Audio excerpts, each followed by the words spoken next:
G'day guys, welcome back. A little bit of late night pouring.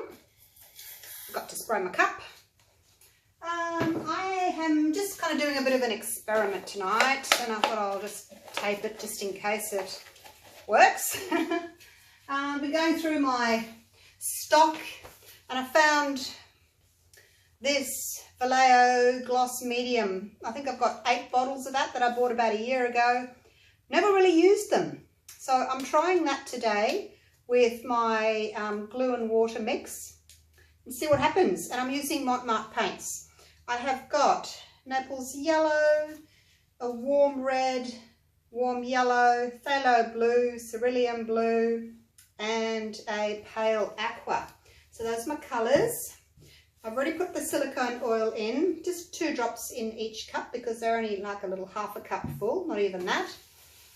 And I'm just having a little play on this 8 by 10 inch or 20 by 25 centimetre canvas. So no white, no black, just colours. And we'll see what happens, eh? Do 2 layers. Same as I usually do. It feels thicker, I guess, than what I would normally use.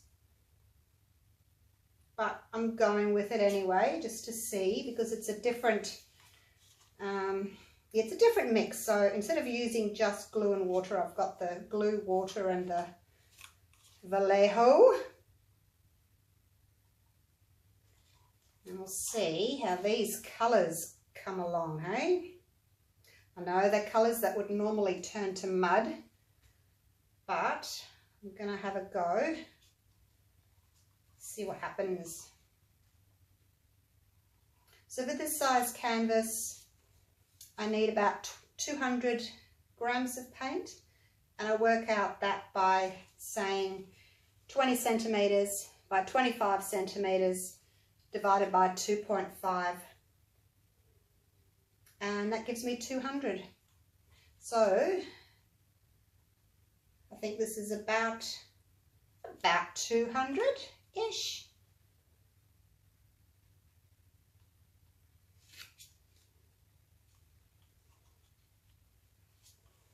Might just put a little bit of the dark blue on top of that just to finish it off.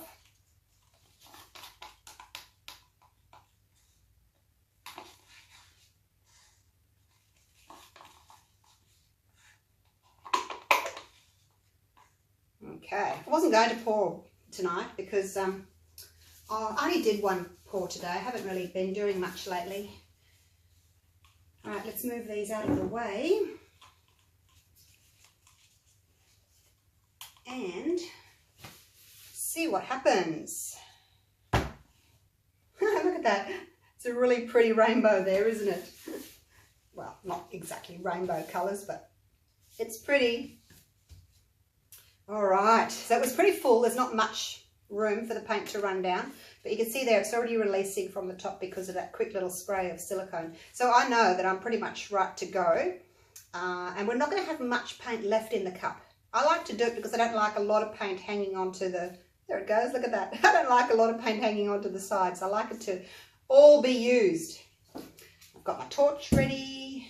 Okay, so that's pretty much down, so let's just flip this over and see what happens.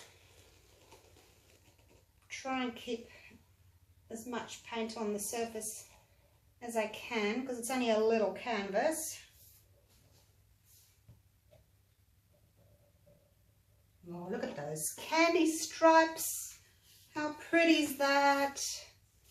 Oh, there's a cell already. Woohoo! So let's just move this around a little bit.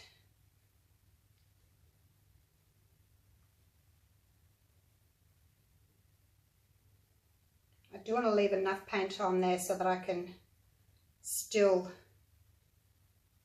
tilt afterwards after I've torched. So let's see how reactive the Vallejo is to the torch. So I'll just go nice and high. Oh, it's quite reactive. Lots of little little cells popping up. I'm going very, very lightly. Oh, look at them grow. Normally my cells, sort of when I do this, they sort of stay as little tiny dots, but these are growing quite nicely.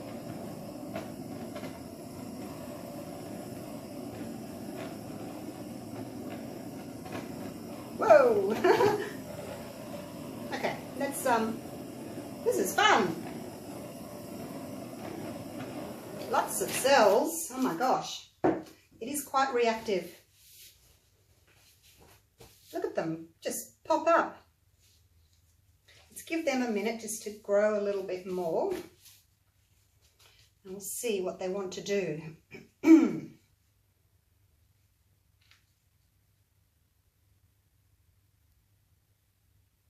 This red's pretty here. Be nice if I had more of that. Let's see if I can keep that.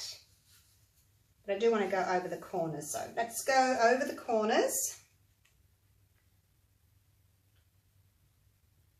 I'm going to go slow. Not sure how it's going to react to being stretched. Oh, I'm losing pretty cells. Oh no. I must get into the habit of going over my corners first before I torch. I must start doing that because I have trouble afterwards not being able to get these. So remind me, go over your corners first, then torch. Because I'm going to lose really pretty stuff now. Okay, the weight of the paint's already down here, so let's just go straight down. Turn it.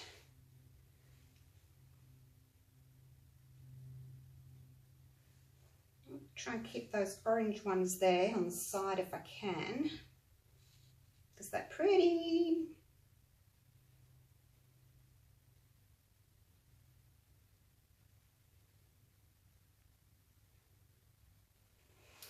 Wow, it's nice and bright, isn't it? Really stay true, the colours.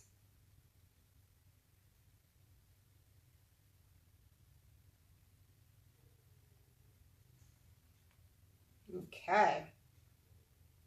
Probably didn't do very well with my colour placement because I got a lot of the Naples yellow and the blue in the middle. But oh, look at that red. So pretty, isn't it? Gorgeous.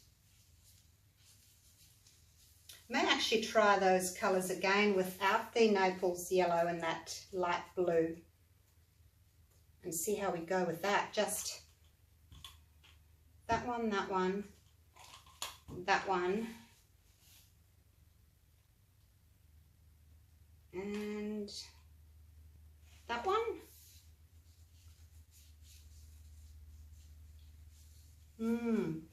Look at those rings there. So pretty. Well, that's very nice, the Vallejo. It certainly kept the colours nice and bright. Probably over-torched a little bit, as I usually do. But in saying that, let's torch a bit more in the blank areas and just get a few little babies up. Why not?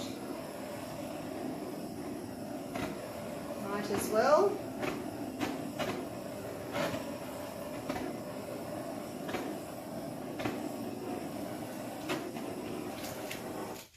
Does seem to react really quite well to the torch.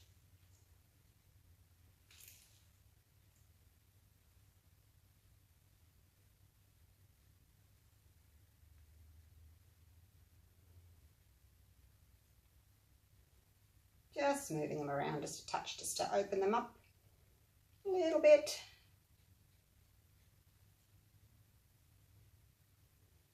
It's basically just a play today to see what the Vallejo would do. And I'm quite impressed with the colours. Just not liking this light yellow and the light blue together, but the rest of it, wow. So I'm going to go again with these 4 colours here and see what happens. Let me take you down for a close up. Take my gloves off.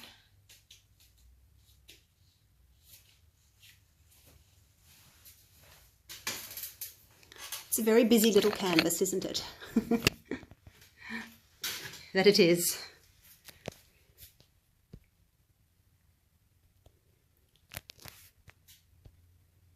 The colours are very bright. We've got beautiful rings.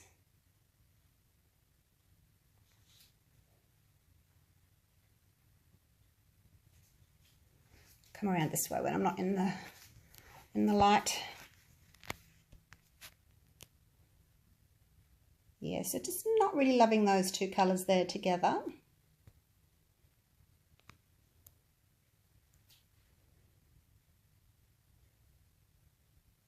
The red and the blue are amazing. Actually, look at the yellow, the sort of yellow background there, the pale yellow. Isn't that amazing? It stayed just over the top. The whole thing's got this layer of yellow. The cells are really quite beautiful. Definitely going to have another play with this product because I have got 8 bottles of it. So, yeah, I'll do some more with it. All right. Thanks for watching. That was fun. Yeah, a little bit busy, a bit over-torched. It certainly is reactive. I could cut down on my oil, that's for sure. Okay, I will see you for more experiments with Vallejo. All right, bye for now.